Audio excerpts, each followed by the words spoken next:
quick as you can, Will. Come on, baby. Here she comes, boy. The fishermen of Cornwall.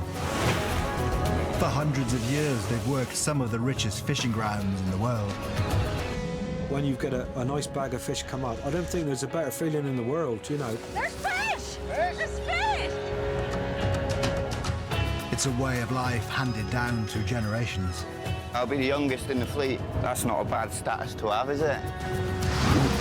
Lovely start to the day, anyway.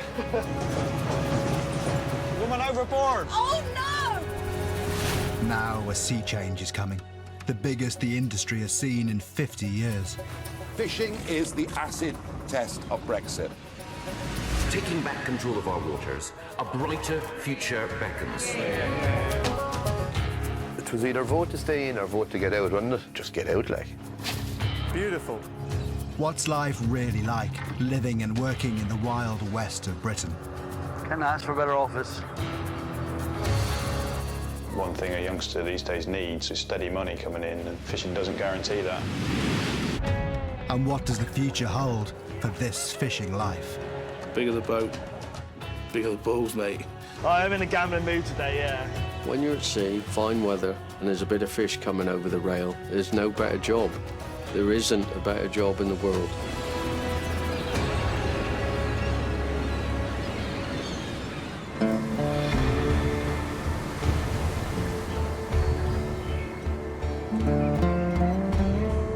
This is BBC Radio 4. Now here's the shipping forecast issued by the Met Office on behalf of the Maritime and Coast Guard Agency. The area forecasts for the next 24 hours. Portland, Plymouth, North Biscay. Southerly 4 or 5, increasing 6 or 7. Rain later, good, occasionally moderate later. It's autumn in Cornwall. When the storms roll in, size really matters. Newlyn is home to the biggest boats in the Cornish fleet. Boats that can work through all weathers, giant netters and trawlers up to 100 feet long. These boats can fish hundreds of miles offshore and stay at sea for over a week at a time. Нет, нет, туда смотри. И вот так иди, да. My name is Vitaly. I work here because I'm a fisherman. I like this job. It's hard, but it is interesting a lot. While some parts of our fishing industry have found themselves at odds with our European neighbours, others have come to depend on them. What? Bongos? How many bongos you got there? Сколько у нас bongauzов? In Newlyn, with fewer young local men wanting to be fishermen, the industry has turned to foreign crews to fill the void. Спросить про этот string? Newlyn's crabbers are now almost entirely crewed by Latvians. I live on boat, I work on boat. Our boat is second home. I was studying in university after school, but then I think need to go work somewhere, and my friends say need to work on crabs, and now I'm here. I was heard too much stories about fishing, so need to check how is it. Like in shitty weather, go in sea and it will be woo like this, and you can't even work, you can't even sleep, you can't stand on one place, so it's a little bit funny. The biggest crab fleet in Cornwall belongs to the Rouses, an ambitious local family business that catches, processes and sells their own shellfish on a scale unrivaled in the southwest. If there's sometimes a bit of a language barrier issue, but normally it ain't too bad. Normally it's all right. Yeah, it's true, he knows it. Our company relies on the free movement of people. You know, people say there's too much immigration in this country, but I don't see many people queuing up the quay to replace the jobs. Without the Eastern European workers, who's going to catch crabs? Who's going to pick the crabs? And now the shipping forecast issued by the Met Office on behalf of the Maritime and Coast Guard Agency at 0015. There are warnings of gales in Viking, South Atsira, Forties, Cromarty, Forth, Tyne, Dogger, Fisher... We do 2 hours, lift one string, put it on the deck, and then go to Saluja. Skipper Ben Rouse is heading out to sea on the newest boat in the family's fleet, the Nimrod. Come on. Come on. Yeah, we're going. Drop that rope. Oh, I always drop it. Someone do it. Yeah, well, we're just steam out here now. The boys put the ropes in all the way. It's freshening up in the morning. Gusting 40s, I think they're going. Easterly as well, so it's cold winds. Nasty, bitter winds. Ben and his crew of 3 Latvians and 2 Englishmen are heading around 70 miles southwest.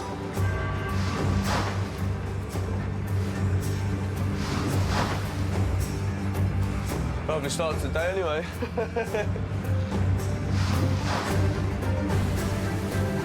At just under 15 metres in length, the Nimrod is almost twice the size of the inshore crabbers. Obviously, with a bigger boat like this, with the more pots, you can cover more ground, you can work ground that the punts can't get to, obviously. Ben can not only work further out, but through bad weather. Most of the smaller crabbers are now tied up, waiting for the weather to improve. This is our time. Christmas time, when the weather's not so good and everybody's crying out for crab and the price is high. Push a bit more weather this time of year than normally would through the summer. Like this time of year, it's not viable to take a day off. I mean, we can come out and the boys can earn 300-400 quid for their day. Or they can sit in the pub and spend 200 quid quite easily. Like. Ben and his crew work around 1,500 crab pots, hauling strings of 70 at a time. For the next 48 hours, they'll work around the clock.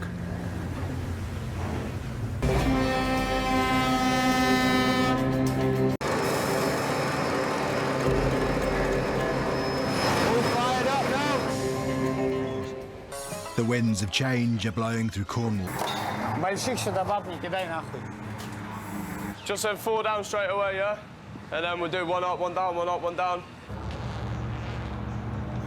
The Nimrod is landing 3 tons of brown crab. 67! How much? 57? It's now time for this Latvian caught crab to be processed by Lithuanian pickers. Gerda is one of 19 Lithuanian women working here. So the reason I came here, you can earn a lot more money than in Lithuania, because with salaries in Lithuania it's kind of a sad situation now. A minimum salary per month is about 400 euros. Yeah. So you can earn that in summer per week here. It is really, really good money. It's a hard job, so you have to pay the right money to get good workers. Now, these are not a cheap labour force. As you see, there's lots of wages going out here. Most of these girls will earn, on average, about 30,000 a year. Gerda has been working here for 3 years, but as an EU national, doing what would be classed as a low-skill job, her future here after Brexit is uncertain. It was like kind of strange decision. I don't know why they did this. That's their choice, and we cannot do anything about that now. Gerda and her fellow pickers are among an estimated 10,000 EU workers in the UK's fish processing industry. If we find that we can't employ a European workforce into the UK as we do now, then our vessels and our processing company will move to France. We have exactly the same fishing opportunities, we'll fish exactly the same grounds, and we'll just move all of our company to there.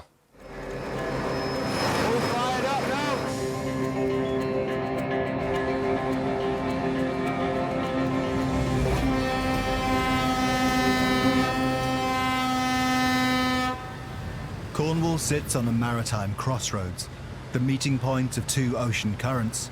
They bring both cold and warm water species. For generations, Cornishmen have harvested some of the richest waters in the world.